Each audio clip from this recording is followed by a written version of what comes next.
Hey everyone, it's Tuesday, September 29th, 2020. Welcome to Weigh-Ins, an MMA spin-off series of the Ginger and the Beard podcast. In this week's episode, we'll be discussing the outcomes of UFC 253, including a recap of the light heavyweight and middleweight championship bouts. We'll also be talking about what's next for Jon Jones and a potential charity matchup between Conor McGregor and Dustin Poirier. Stick around.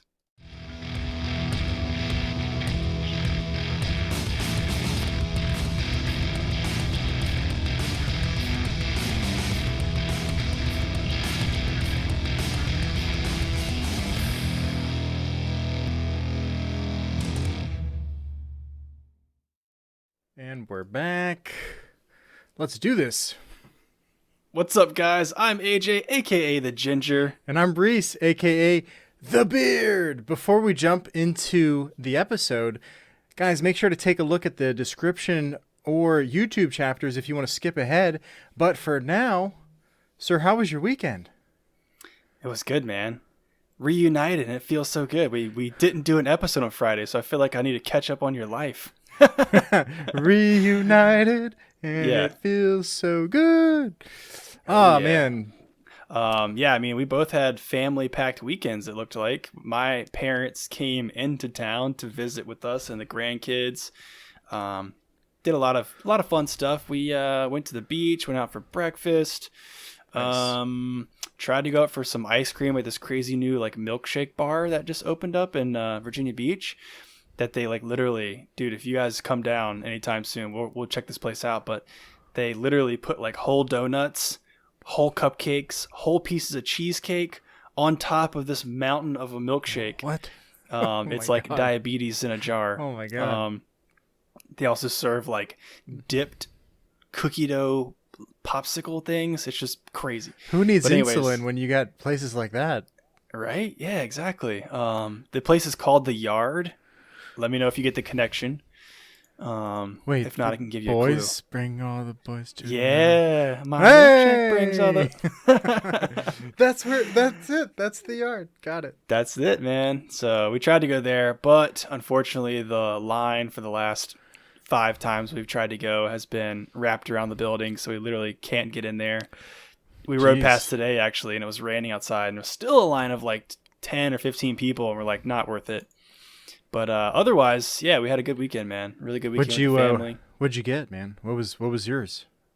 We didn't get to go. You guys didn't go to the yard? No, we tried, and the line was a mile long. It's had 100 people. So we've every time we've tried to go, the line's just too long, and we're like, nope, forget it. I wouldn't go either. So is it people standing outside, or is it cars? No. Get out of here. I should have taken a picture. I mean, it's literally people lined up down the sidewalk. Rain, snow, sunshine, doesn't matter. People are crazy, man. Gotta get that. I mean, the milkshakes, bringing them to the yard, man. I don't know what you want to say. Gotta get that, That's all it is. Yeah, so. But it was a good weekend, man. And you, on the opposite hand, traveled to see family, I think. Yeah, man. So we went up to good old OHIO and, nice long trip. First time this year. Usually we go about 4 or 5 times a year to go visit the Rents, the good old Rents. And so we finally made it up there, had to go see them. And it was a good time. It was relaxing,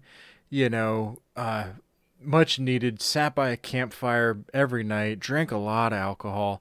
Drank a little bit more alcohol after that. That was good too. Yeah. And then we ate crabs, dude. What's really crazy is out in the Midwest there, they don't have crabs like we do. We're on the East Coast, If you want crabs, you just go drive a little bit. You got crabs. They're everywhere. And not the bad kind, the good kind. So we found a place that'll actually FedEx crabs to Ohio. Yeah. For free. So it was free FedEx shipping. It was a special that they were doing. Shout out to Jimmy's Crabs. Make sure to go check them out. They're freaking awesome. Yeah, so they shipped them out, dude. Got them they shipped them out, and then we got them the next day. And they were still and what's crazy is they were frozen when we got them. So they're not live crabs. Nah, they're not live crabs. They cook them, then they freeze them, and then they sent them to us. We had to we thought they'd be ready to go by the time they got to us. We had to heat them up and everything, and along with that, we had these huge freaking rock clam shells that were just like tons of meat in those, and yeah, it was like a little crab bake, but really good time. It was good to see the family, back in town now, back into the swing of things. So ready for my next vacation, whenever that is. Nice, man. Well, that's awesome, dude. I'm glad you had a good time. I saw those pictures, instantly made me hungry. I don't know if I've ever been at like a legit crab boil before. Shayna's mom has done something similar to that and just kind of dumped it out on the kitchen table. Oh yeah. But yeah, that looked, I think they call it like frogmore stew or something like that. But yeah, the crab looked delicious. I've never heard of frogmore stew. It was like a clam boil is what they were calling it. They put like chicken and sausage and corn and potatoes and chicken broth and everything, and then the crabs, usually you cook them alive and you steam them. So sometime, sometime when you guys come up here, we'll have to do a crab day, and let's do that. We have a crab pot, so we're good to go. We're halfway there. We just need crabs. Well, a third of the way there. We need crabs, and then you guys. Maybe I can bring the crabs. Maybe we can bring some crabs from the ocean. Oh man, I don't know if you want to do that. If you want your car will stink like crabs for weeks. Delicious. Well, on another note, we had an exciting weekend for the both of us. We enjoyed simultaneously from different states. UFC 253 took place finally. The big fight we've all been waiting for, or fights, plural, really. And we got to get into all of that stuff. But before we jump into our UFC 253 recap, I want to remind all you guys watching on YouTube or listening in your cars on your podcast app to subscribe to us. Subscribe to our show in your favorite podcast app. Drop us a review on Apple Podcasts. And most importantly, share this episode with a friend. Word of mouth is the best way to help us grow our show, and we appreciate your support. All right, man. Let's get into this. Let's do it, dude. We're going to start off with one of the earlier fights in the night, right? Do you want to talk about Kai Kara France and Brandon Royal first? Yeah. Okay. Yeah, definitely. Number one, shout out to Kai. That's my son's name too. So I was kind of rooting for this guy just from the jump. Even though I'm not familiar with really either one of these fighters, to be honest. But this was an exciting fight, man. Really short fight. The short fight's kind of the story of the night, honestly. Yeah. Obviously, we're skipping ahead to the three top fights just in the interest of time and everything. But this was really exciting, man. Brandon Royal came in as the underdog, right? But started the fight super aggressive. I think they were talking. I'm not sure if he came off a loss before this fight, but it seemed like he was coming out with something to prove, and came out super aggressive and kind of a little bit careless, actually. And like really early in the first round, he got dropped. And do you remember this part? He got dropped, but like as he's like recovering, getting his legs back under him, he drops this vicious like spinning back elbow and nails Kai Kara France like perfectly on the button, and he falls down as well. Dude, it was awesome. It was like those. Rarely do you ever see those times where it's like both guys get rocked at the same time, which is crazy because we saw that same thing happen last week with Span and why can't I think of his name right now? Johnny Walker. Yeah, Johnny Walker. Yeah, that's right. That's right, man. It was the same thing, and it's so awesome. But this ended up being the fight of the night too. So like that was just basically like the start of it, though. That was the first round where that happened, and then they were just kind of going at it. There was some, high level grappling going on. Yeah, Royale's this guy. Like he looks a lot like, like a Johnny Walker or like Tony Ferguson. Like you just couldn't really tell where he was gonna open up at, like where he was gonna start striking from. Just so many different looks. To be the person standing in front of him, I'm not sure how you would like prepare for what he was about to throw at you. As very unorthodox. Kind of reminds you of like a Tony Ferguson, right? He almost kind of has like that same type of like lanky, skinny body type, and then he has that weird fighting style where he dropped a spinning he did the spinning elbow, and then he was doing some knees and, scrambling really well on the ground. Like, I'm wondering, man, Yeah. they might be related. Maybe, you never know. But yeah, I think that first round he definitely took it, and then coming into the second round, he definitely seemed like the fresher fighter. I don't think he was as as stunned as Kai was in terms of recovering from that knockdown, and eventually in the second round, Brandon Royale locked up a standing guillotine that just looked vicious. Like he was gonna, I literally was like, how is this guy's head not coming like off of his body? Like, Right. Yeah. he was putting. I mean, Brandon had his full body weight on Kai Kara France's head and just tugging away at it. And eventually he got the tap. Did he get the tap or he didn't go out? Yeah, did he tapped. No, he Yeah. tapped. He tapped. I remember it now because it was actually kind of hard to see from the viewer's perspective. But fortunately, the ref was underneath of both fighters, looking underneath them and saw the tap. Yeah. And I think Kai Kara France is actually teammates with Israel Adesanya. Interesting enough. Okay. I think they were asking him about it later on, but that's really neither here nor there. I mean, really, it was just a fantastic performance by Brandon Royal. And everybody had already kind of heard of Kai Kara France and was looking at him as being like an up-and-comer, I think.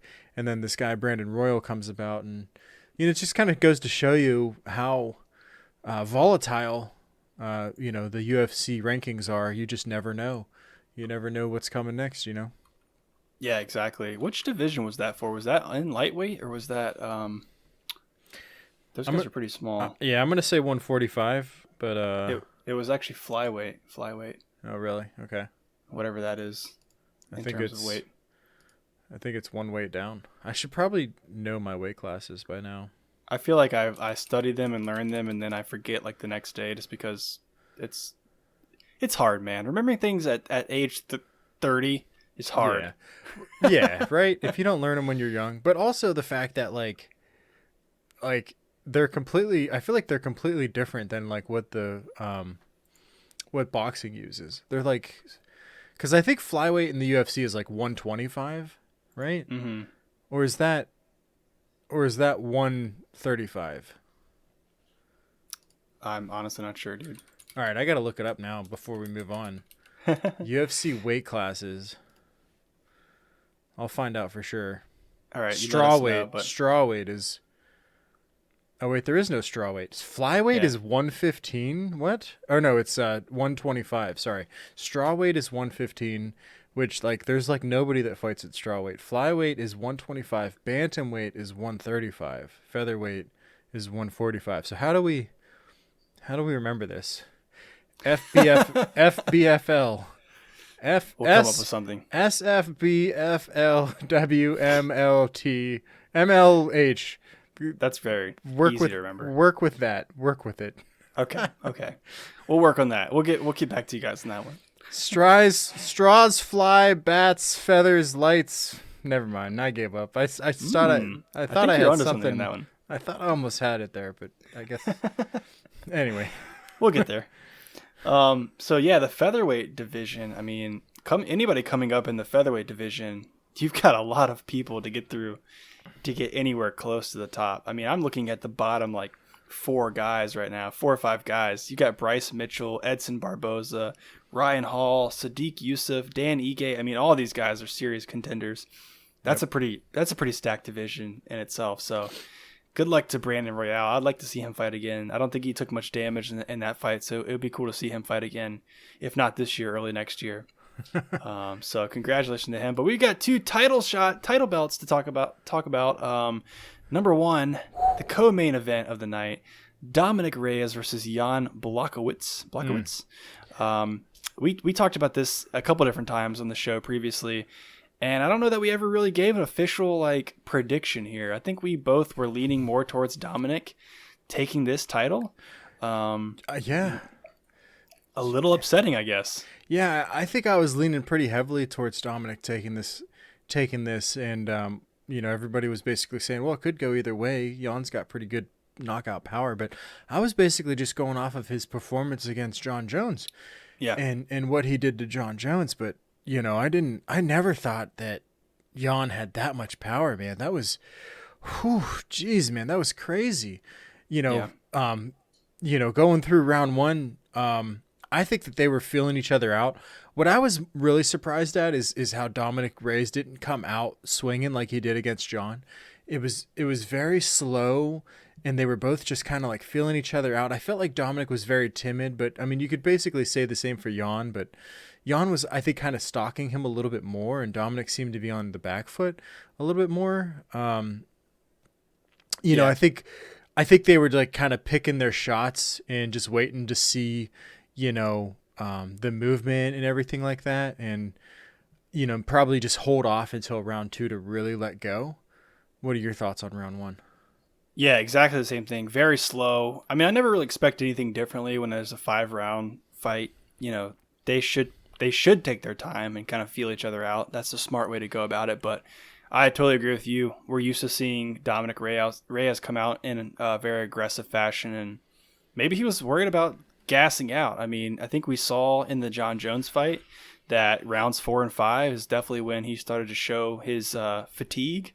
And so I guess maybe he was expecting this fight to go a little bit closer to the final bell, but and so maybe that's why he was taking his time. He even came out and tweeted after the fight and said, "Got to pull the trigger. Nothing left to do but get back up."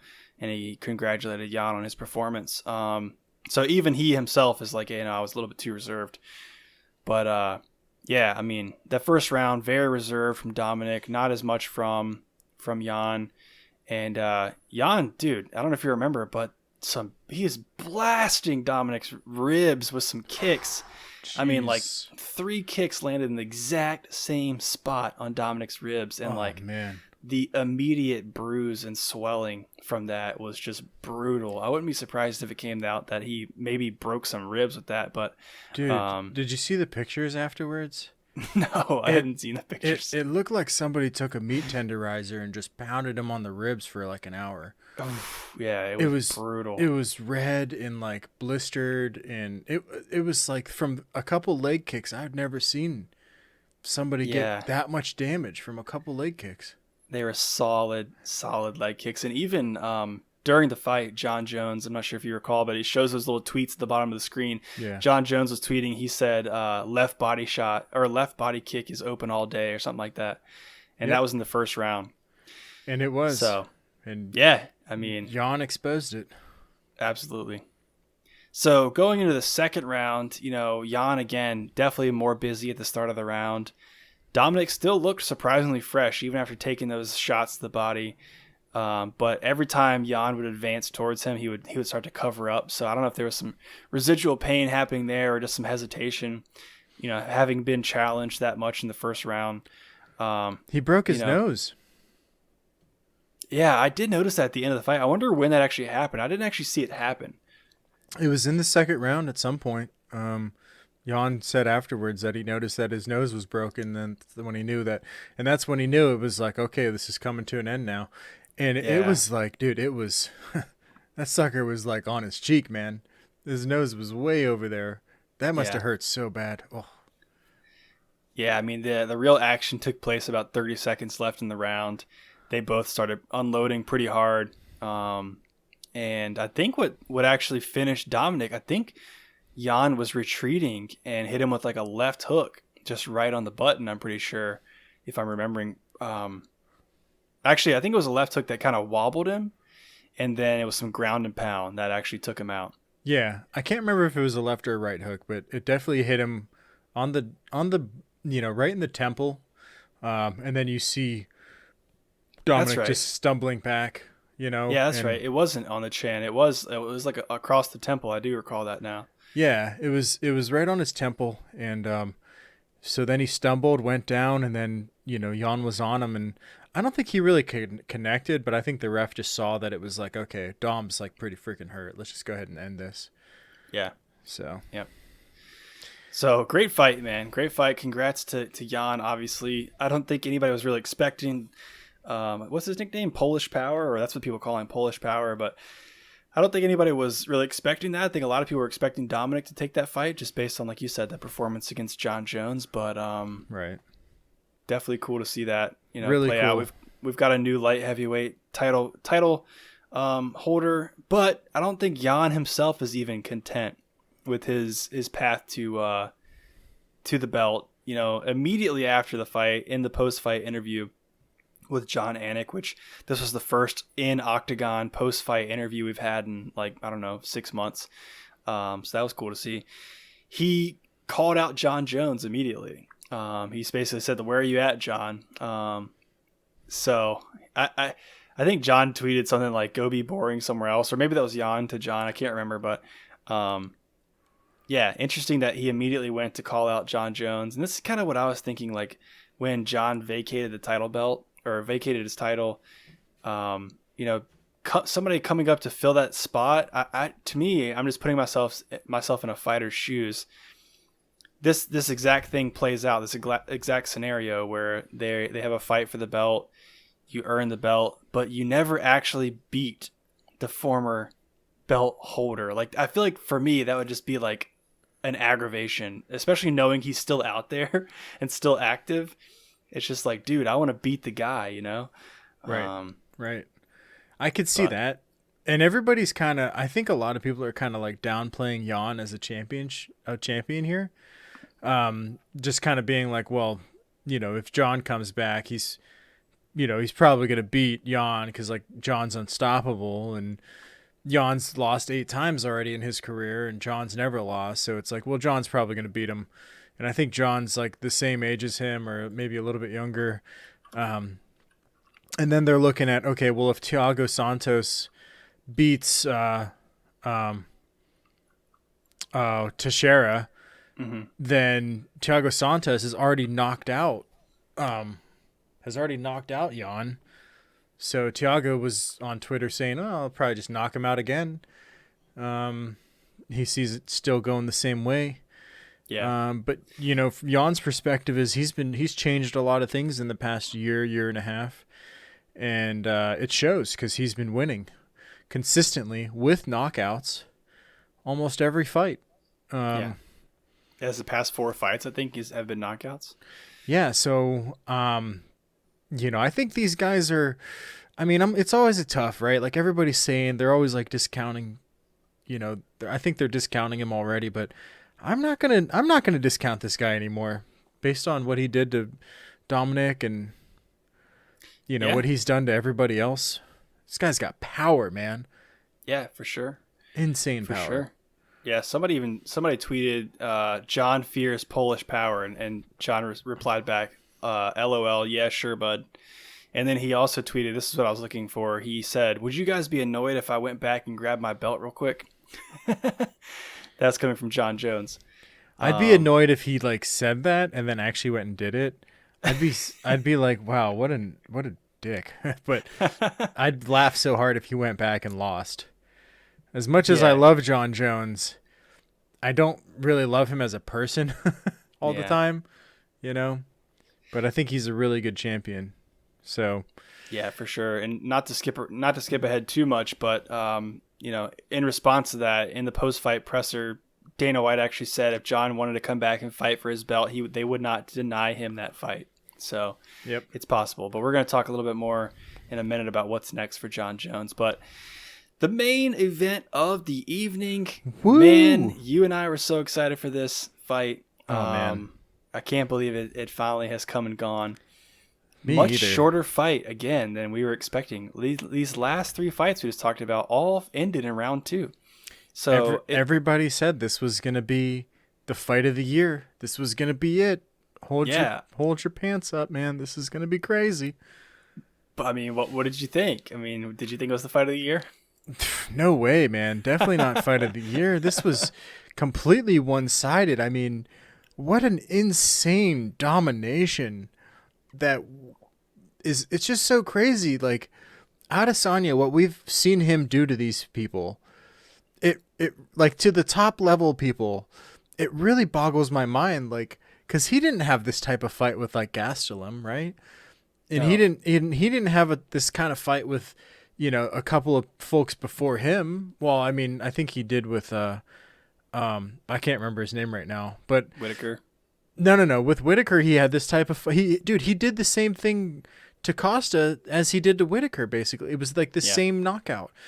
But it's just crazy how he's handling these top level fights. It's like he's like Anderson Silva, like he didn't have this type of stuff going on. He wasn't knocking these guys out. Like these guys came rushing towards him and they just get knocked out. And I mean, God, dude.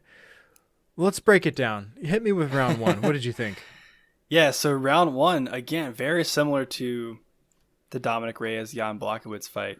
Lots of waiting, lots of feeling each other out, lots of taunting. I don't know if I've ever seen more taunting in a fight than this one in particular, which not surprising here. I'm not sure if you saw the I don't know if it wasn't the weigh-ins, it was like the pre-fight, whatever, On the beach. Face off, on the beach, where Costa brought out a black belt, or had a black belt on and brought a white belt and like threw it in Izzy's face. Uh-huh. That was pretty intense. That was crazy. And then Izzy slapped him with it. Yeah, that got me pretty hyped up for this fight. But so not surprising coming into this fight. There's a lot of taunting, in the first round. But then once the push came to shove, Izzy starts throwing these monster leg kicks to Costa's left leg, his left lead leg, and just chewed it up. Paulo didn't check a single kick. He just absorbed every single one of them without fail, and didn't switch stances, didn't adjust, didn't circle towards whatever he needed to do to avoid that strategy. If it's me, like after the third one of those, like you should definitely start to adjust. I'm not sure if it was a pride sort of thing. He's been calling Izzy too skinny, not strong, no power. He's born to dance. He's not born to fight. All this stuff. So it's like maybe he was just trying to show like, oh, I'm a big, tough, strong guy. These don't hurt. But yeah, man, those added up for sure. But oh man, yeah, I mean, even at some point, Costa put his hands down behind his back and was just like trying to bait. I think he was just trying to bait Izzy into his range. Yeah, that's probably what I think. It was frustration that he couldn't get close to Izzy, because Izzy's like insanely good. I mean, he's a master at controlling range. Yeah. And so the whole fight, I mean, definitely the first round, he just stayed on the outside and just kept kicking Costa. And I think there was a couple, punches thrown, but it was basically just Adesanya kicking him in the leg in the same spot over and over again. And as the first round went on, you could just see the little bruises all over his leg, just building up all up and down it. Yeah. And what was interesting too is like you started to see these bruises on the back of his calf, but then you're like, wait a second, they're on his other leg too. It was actually cupping bruises that you were seeing on some areas of his legs. It looked like he had cupping done. If you guys aren't familiar with that, essentially, I don't know exactly how it works, but I think they heat up these little cups while they're sitting on your skin, and it essentially sucks up your skin into a cup. And that's supposed to like bring extra blood to that area of your body. Oh, no, I didn't know that. Oh yeah. And a lot of UFC fighters, if you see like circular bruises on people's backs and stuff like that, I think what it's supposed to do is if you're having like pain in specific areas, this is something, I'm not sure if it's a proven science to be honest with you guys, but it's supposed to bring more blood flow to that area to do like some sort of natural healing or whatever. So pseudoscience, basically. Yeah, exactly. It's like acupuncture and all those things. But that was visible on both of Costa's legs, on his calves. So there was some speculation around, like, we're not sure if Izzy picked up on that and noticed that, or maybe his corner noticed that. And that would, presumably tell somebody, okay, Costa's got something going on with his legs. He's got some issues happening there. Let's attack the legs. And maybe that's what was the impetus to his strategy going in.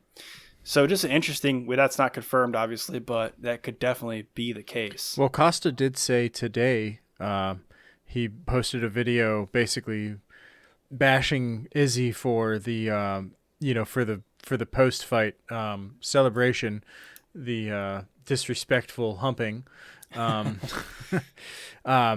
Basically, and he revealed then that he's, he didn't say like specifically what it was. And he said, this is an excuse, but I'm going to come back. Yeah. So I think there was something there, but it's like, how much of something was it, Right. and didn't he just have his bicep? I mean, he had surgery done on his arm, so this was his first fight back from surgery. And if he had another injury, then Hmm. who knows? Maybe this wasn't the best Costa that we've seen. Maybe that's why he was so slow. I honestly didn't know that. I thought that those were all welts from Izzy's kicks, but I guess it makes sense now that they were so like apparent. Yeah, if you go back, they blend in pretty well, but he really was just attacking that lead left leg with his leg kicks. But if you check out his right leg, there were also circular bruises on the back of his calves. I mean, he Um, actually kicked. He kicked him so hard he actually opened up a cut on Costa's leg. You just saw that, right? insane.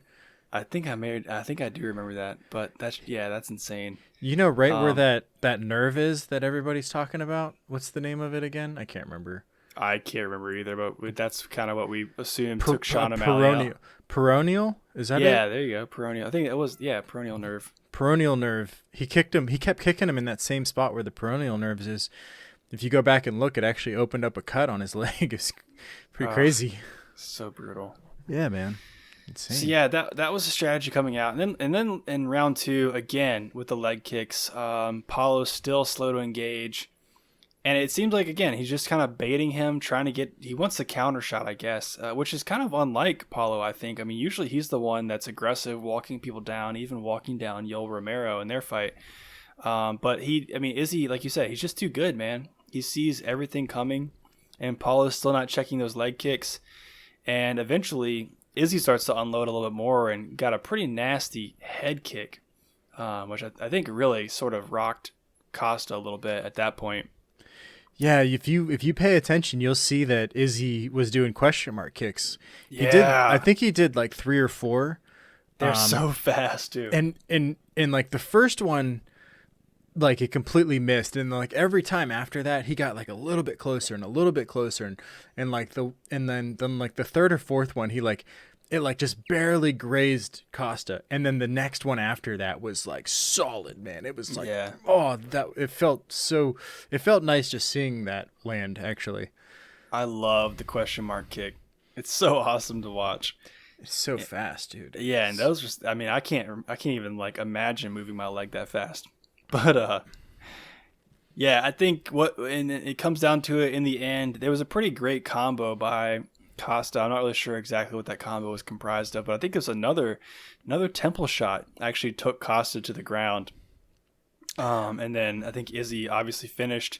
Obviously, he finished on top of Right. Costa. You know, he had his back and was ground and pounding before they stopped it.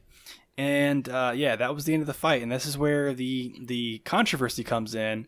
Izzy got a little too excited, some pun intended there, and and really just I don't even know how to explain it. But he'll never live this one down. I'm sure. He gave a couple quick humps to Paulo Costa. I don't know how else to put it. A lot of sexual tension there. Yeah, Doesn't make a whole lot of sense. And then I don't know if you caught this, but he went over to Paulo Costa's corner, and you know that like little guy that like wears those white glasses and is always hanging out with Triple C and all yeah, them. yeah. So he goes up to him, and I guess the guy said, "We're coming for you," and Izzy immediately responded, "Well, I'm coming on you," and just and Oh, walked away from him.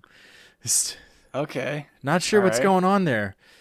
Another thing, while we're on this topic, did you notice anything weird about Izzy when he was walking out? No, Did you look at his pectoral muscles? no. You should go back and look at his pectoral muscles. Um, in the post fight press conference, they asked him this, and he said, "Why are you guys looking at my tits?" And then he moved on, right? But if you go back and look, one of them is like drooping. It's sagging. It almost looks like he has like a small breast. What? Yeah, go back and look at it, man. It's super weird looking. And when he was walking out, I was like, has that always been like that? What the fuck's going on, dude? I don't understand.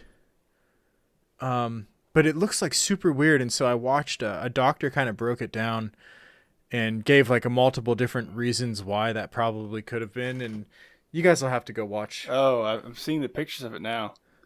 you'll have to go watch a breakdown of like, no one's really sure what's going on there. I'm sure Izzy knows and people around him know, but they're saying like this is all speculation, and it's probably not this, but they say that it's probably an imbalance of hormones. Potentially, it could be an imbalance, but usually when you have a hormone imbalance, it affects both sides of the body equally. And so that goes for the same for like steroid use. If there's steroid use, something like that would affect both sides of the body at the same time. So like that's probably not what it is. And then if it was like a torn pectoral, well, frankly, he just wouldn't have been able to fight. There's no way that he could have fought with a torn pectoral. So there's no way that that's what it is. So, I mean, the only other thing could be like excess body fat, but the dude's like skinnier than a freaking metal rail. So it's like, I mean, how could he have excess body fat in that specific area? So, kind of weird seeing that, I was kind of like, I couldn't understand what was going on when he was walking out, Strange. Yeah, I'm looking at pictures of it now. Definitely interesting. But yeah, I guess we'll see if anything else comes out about that. Yeah, I don't know, man. I thought it was weird. Definitely weird. It is weird. Yeah, I mean, but I was saying that because it was like, what's up with all this like sexual tension going on? It's so weird. It is weird, and it's just disrespectful, honestly. I don't think that I immediately when I saw it, I told my wife, I'm like, there's probably going to be a fine that comes from that. I mean, if there's not, there should be 100%. Yeah. I messaged you. Oh, sorry. You go first. You want me to go? Oh, I'll say it real quick. I messaged you like immediately after that and was like that, like I'm not a fan of that stuff. All right, your turn. Yeah, I literally told my wife, I was like, there's going to be a fine for that. And you look at any other professional sports league, they hold their athletes to pretty high standards. Even in the NFL, I can't remember exactly which game it was that I was watching, but, I honestly don't remember what the situation was, but the player got flagged for taunting, essentially either tackled somebody or caught the ball on top of somebody. I don't remember, but got up and kind of like taunted the guy, and there was a flag for that. I don't know the specifics, but if you spike the ball in the end zone or do a specific, celebrations in the end zone after a touchdown, you get fined some ridiculous amount of money. I don't really know why UFC fighters should be treated any differently. And one thing that I appreciate about the UFC is that you don't typically see that sort of behavior. People are usually very respectful to one another, even if they have a lot of beef. And even in this instance, Adesanya went up to Paulo after the fight. They shook hands, they talked for a second, whatever. And now Paulo obviously is coming out and saying like, hey, I didn't know he humped me after he knocked me out, right? Right. So otherwise he probably wouldn't have been so cordial about it.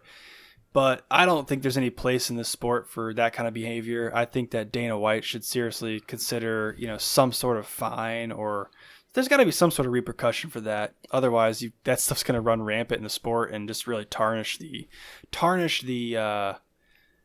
reputation that the sport has, I feel like. Yeah, and I noticed that right after that happened, the first replay, they actually cut that part out during the first replay right afterwards. But then like 5 minutes later, they did another replay and they included it. And the commentator that was speaking at the time was like, "Well, I don't really know what that was," Yeah, exactly. But it's something that I agree that should definitely not be allowed. First off, there should be a heavy fine involved. It's demeaning to the other person, extremely unsportsmanlike. So, on national television in front of, not national television, but in front of millions of viewers, you're going to do something disrespectful like that. Well, first off, it's like I've actually lost respect for Izzy as a person, not as a fighter, but, so.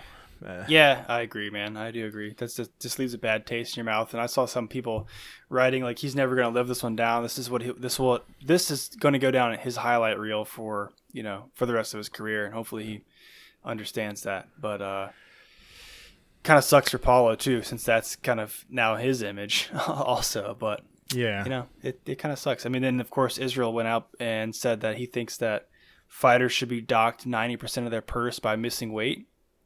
That was in response.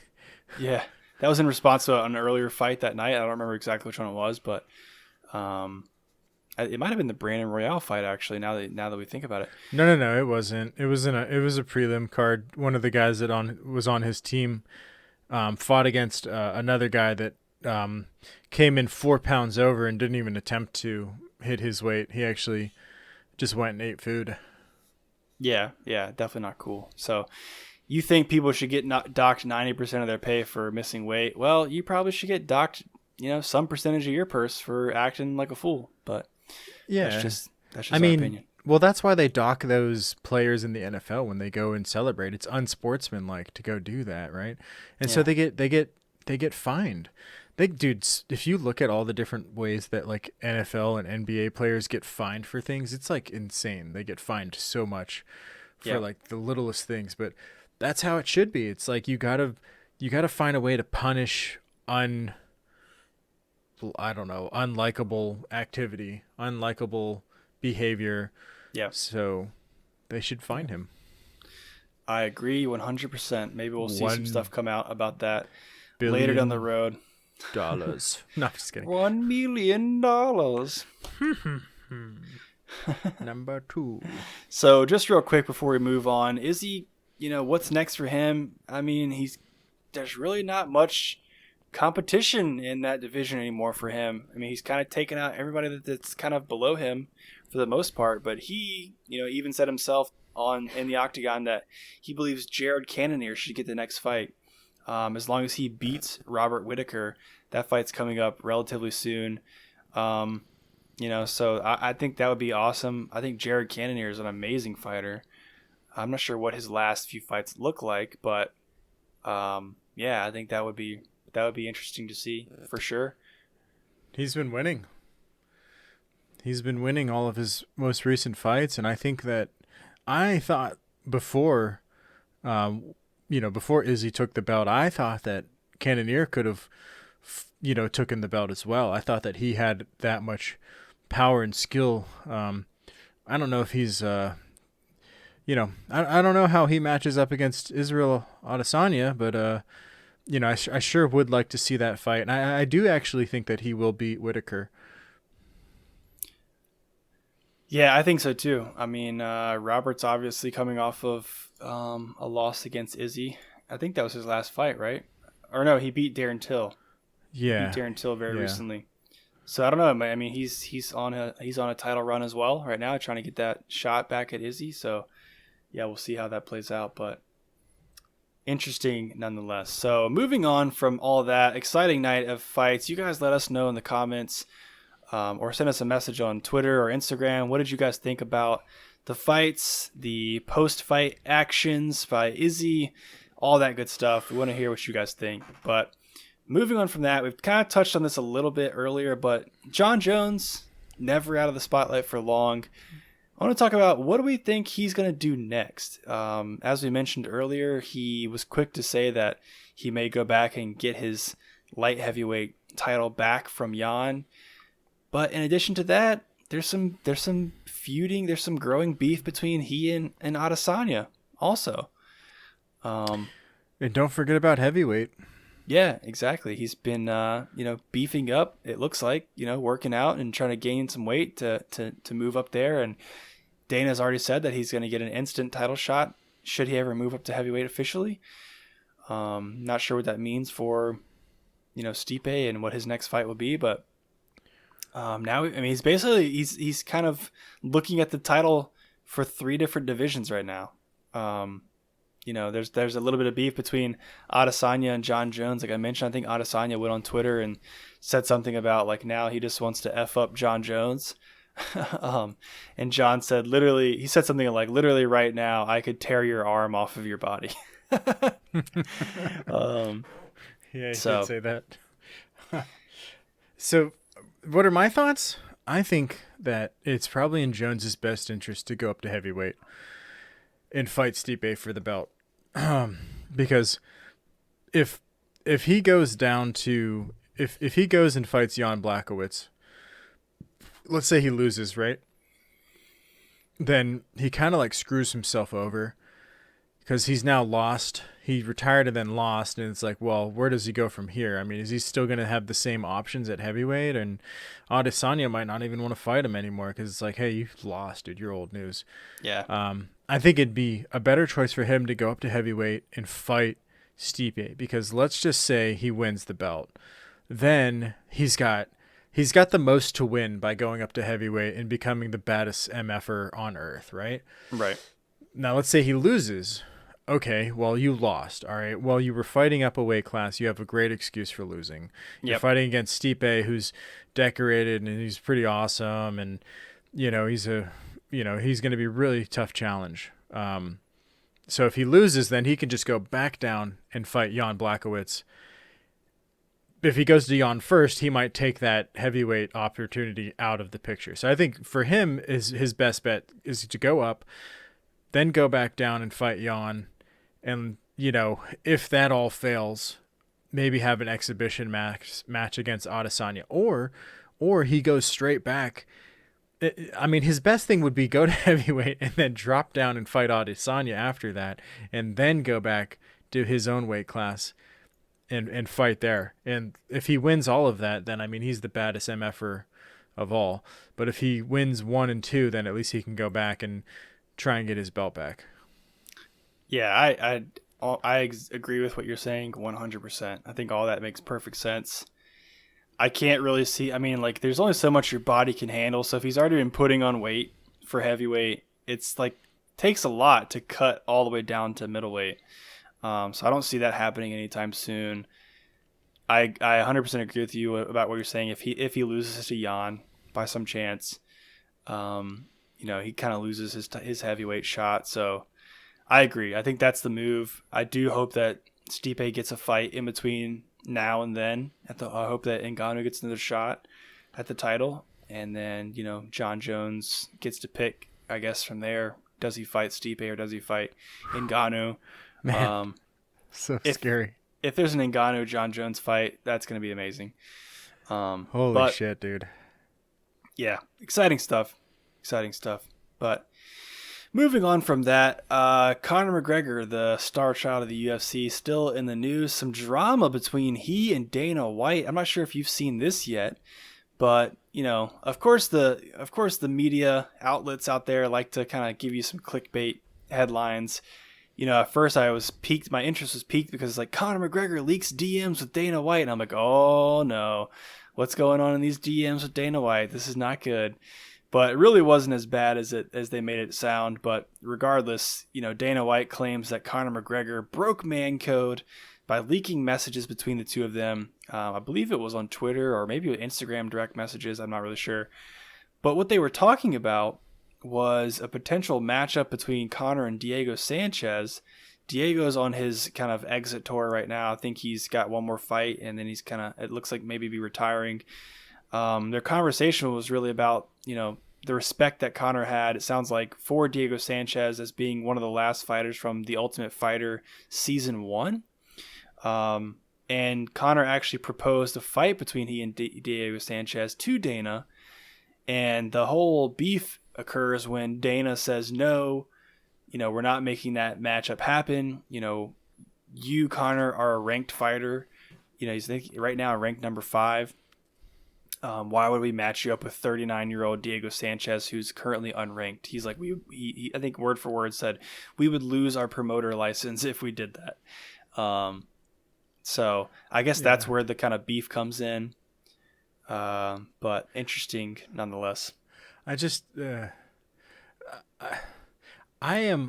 skeptical of that whole interaction because honestly, I just feel like there's something else going on there. Like it's a big, oh, let's rile up the publicity and, oh, shame on you, Conor. And Conor's like, oh, whatever, dude.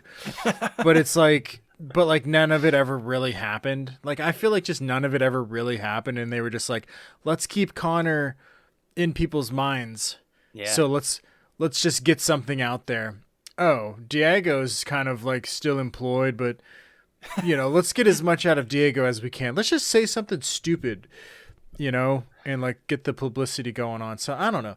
Maybe I'm just some like conspiracy theorist or something, but like This whole thing at like ground level just doesn't make sense to me. Why? Why would Conor want Diego? Like, it doesn't make any sense. It's true.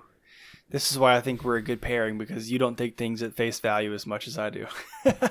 Yeah. So, I mean, yeah, you make a good point. I mean, why would Conor want Diego Sanchez? I don't know. I mean, I think that's definitely a valid point. And, and speaking of Conor, maybe this was part of this is a whole game plan, I guess, because news came out today actually that he and Dustin Poirier are supposedly arranging a potential charity fight, completely separate from the UFC. This makes sense. The other shit makes no sense at all. Yeah. It doesn't make any sense. This is like something I could see Conor doing. For sure. And I'm going to read here. I'm just going to kind of abbreviate a little bit. We posted this on our story. I thought I could zoom in here, but I guess I can't. So I'm just going to have to hold it really close to my face. The long story short version of it is there was a Twitter conversation between Conor and Dustin.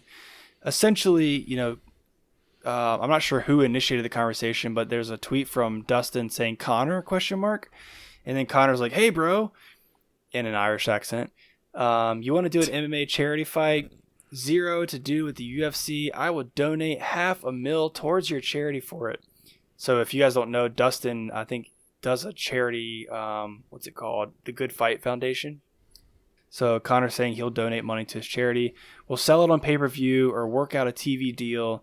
And we work out other charities that are close to my heart also. I am engaged in many, strictly a charity exhibition. He goes on to say, December 12th in the Point Depot in Ireland, no weigh-ins, open weight, unified rules. I will arrange all travel fare for you and your family under, I guess, McGregor Sports and Entertainment MMA in association with the Good Fight Foundation. And then Dustin says, yeah, let's go. Marquise of the Queensberry Rules exhibition. I don't know what the heck that means, but whatever. And then Dustin says, I'm in, let's do it. A lot of people will benefit from this. And then Conor says, excellent, we shall take it offline and progress the process from here. Good man, Dustin, I respect your philanthropic efforts greatly, as well as how you conducted yourself post our first fight. You have my respect. So very, very interesting stuff there. I'm not 100% sure either that like Conor's the one typing these messages. Yeah, it doesn't sound as like broken as usual. Because the way that you just said all that, I was like, that doesn't sound like Conor. Maybe it just needs to be in an Irish accent. But even then, like, I mean, he's like a multi-millionaire. Is he really writing Twitter messages, or is he just like laying back in his chair, just like drinking some whiskey? I mean, and he's just like spouting it off. Yeah, say this. Oh yeah, now say this. And then they're just like typing it out for him, It could definitely be a manager or social media PR person talking about it. But I think regardless, it's interesting that they would put that out into the public, into the public's eyes for everyone to pick up on.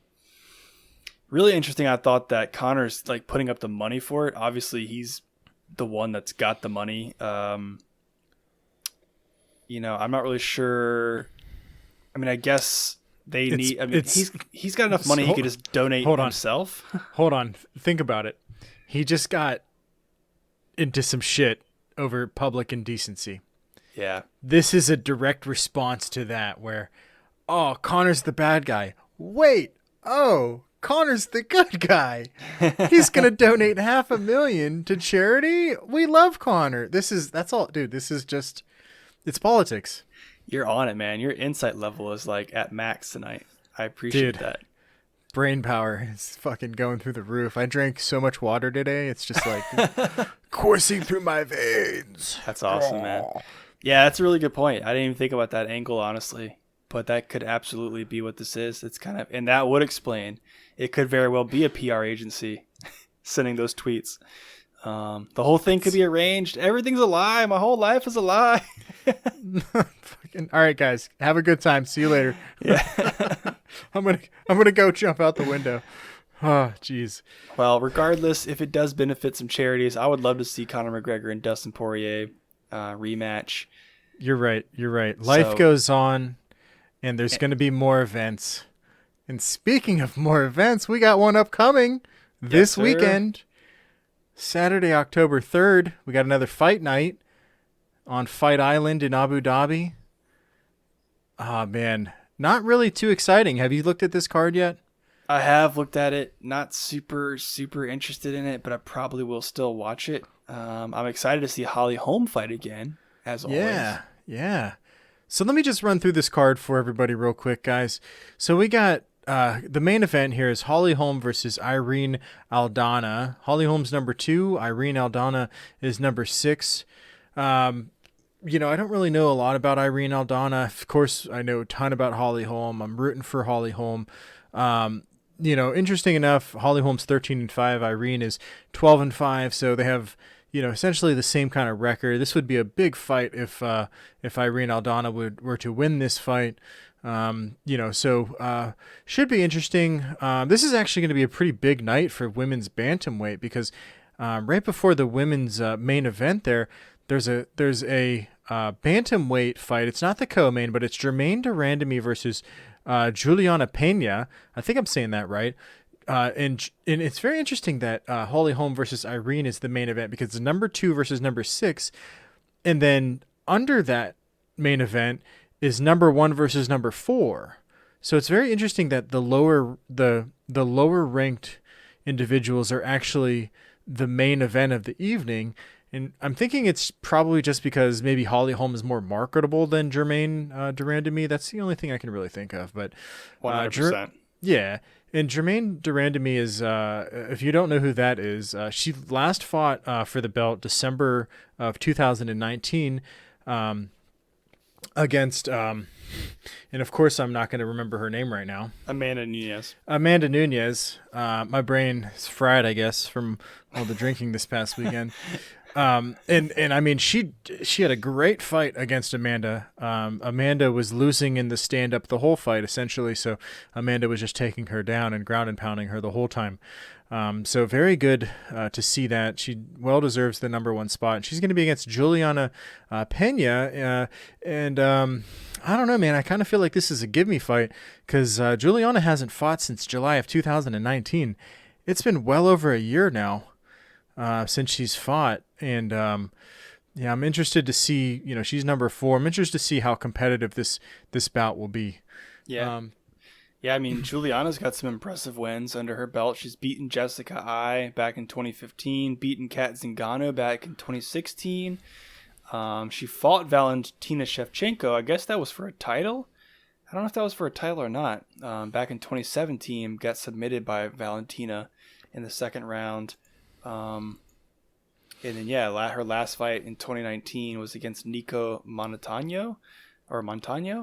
So, I'm interested in seeing Germaine, or I can never say her name, Germaine de Randamie, and see how this performance looks. But, interesting, like you said, interesting night for the women's bantamweight, and I agree with what you're saying about Holly Holm just being more marketable. But she's still got a lot of talent.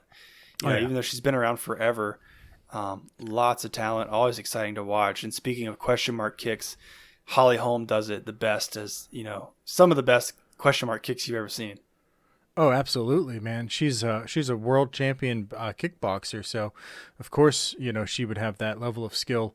I know Germaine de Randamie actually beat her earlier, I think last year, maybe 2018. I can't remember what it was. So it's just very interesting to see how they put this card together. But moving on a bit, we got a heavyweight co-main event. We got Jorgen De Castro versus Carlos Felipe. I don't know if it's Felipe or Felipe. So we'll go with Felipe. It's Philip. Hey Phil. Hi. So it's Charles Phil then. Yeah. It's Chuck Phil. Carlos Felipe in American is Chuck Phil. We'll go with that. Yep. So these guys are both coming off of a loss. Jorgen De Castro is 6-1. Carlos Phil is 8-1. And so Jorgen de Castro had a very recent controversial loss. I don't know if you guys remember Inhaler Gate. Do you remember Inhaler Gate with Greg Hardy? Oh, I was wondering why this guy's name was so familiar. Yeah, man. So this is the one that went to decision, and Greg Hardy, hit that inhaler in between rounds, and then it got turned over to a no contest. But interesting enough, Jorgen still has a loss on his side. So what the heck is that about? Shouldn't that be shouldn't that be something else? I don't know. And then Carlos Felipe lost his UFC debut against Sergey Spivak via decision. So that's both of their most recent fights. They're both coming off losses. I think that this Carlos guy has a lot to lose, man. If he loses this next fight, that might be, two and done kind of deal. I think Jorgen de Castro has a good future ahead of him, even if he loses. I don't see him losing this fight though. So. Yeah. Yeah, I do remember the Inhaler Gate situation. Even though I think he was losing that fight pretty significantly, if I remember. Or I don't know, man. It's been a while now. He might have been giving Greg Hardy, a little bit of a tougher fight. Oh, no, I remember he got injured. That's what it was. You know what? Maybe I'm remembering incorrectly, but for some reason it popped into my mind that he got injured in like the first round, and so wasn't really able to give it his full go. And Greg Hardy wasn't really pulling the trigger either, but he was doing more than Jorgen was. So yeah. Maybe if somebody wants to go back and fact check me on that. But yeah. I think that's what it was. Either way, we got inhalers, not fair. Puff, puff, pass. So before we wrap up, I got two more folks. We got middleweight Daquan Townsend versus Dusko Todorovic. And Dusko is 9-0 coming into the UFC. Daquan Townsend's 21-11. I think I've seen Daquan fight a couple times. Not bad. Neither of these guys are ranked.